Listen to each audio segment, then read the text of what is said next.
और गोड़ मन एकदम जोड़ के बैठ गए वैसे चुपचाप। मोला तो लगते नहीं है भजन चलत तैसे, नहीं रोबोट असन बैठ गया हो।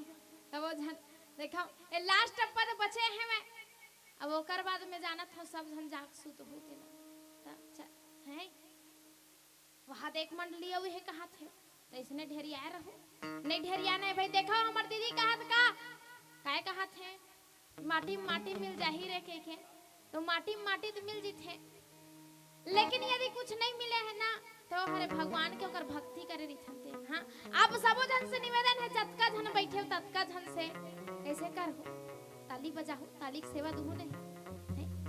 हाँ तो देखो अपन अपन हाथ ला उठा ला कहे जाते का अजी सरसों फूले प्यार प्यार और अलसी नहीं जी सरसों फूले प्यार प्यार और परसा फूले लाली। कौन सा रंग के फूल थे नीला कह दे रहे हो का है अजी सरसों फूले प्यार प्यार और परसा फूले लाली और मोर राम के नाम में दोनों हाथ ला उठा के बजा दू ताली। और भजन के संगे संग बजाना है भैया हो, भजन के संगे संग अभी हाथ ला उठा रहा हूँ काबन नीचे हम कर दे। हाँ सबसे निवेदन है सबके हाथ उठना चाहिए, बने से तो उठाओ बने बल लगाओ। हाँ उड़ गए तैसे लागते अब नहीं अब एक दो चला बोल नहीं भजन ला। हाँ तीन ओकर बाद आया थे तीन के बाद 14 हाँ तो एक दो तीन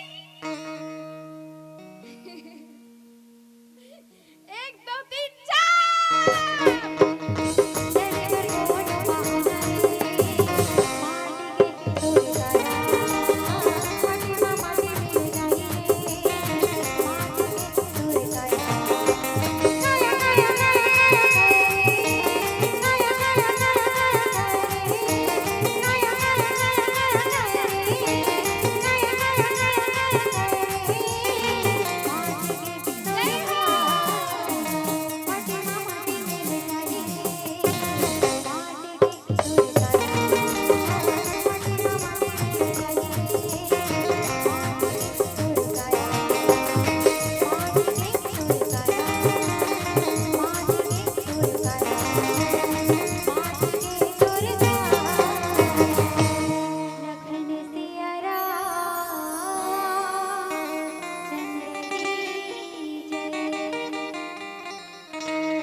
हेलो।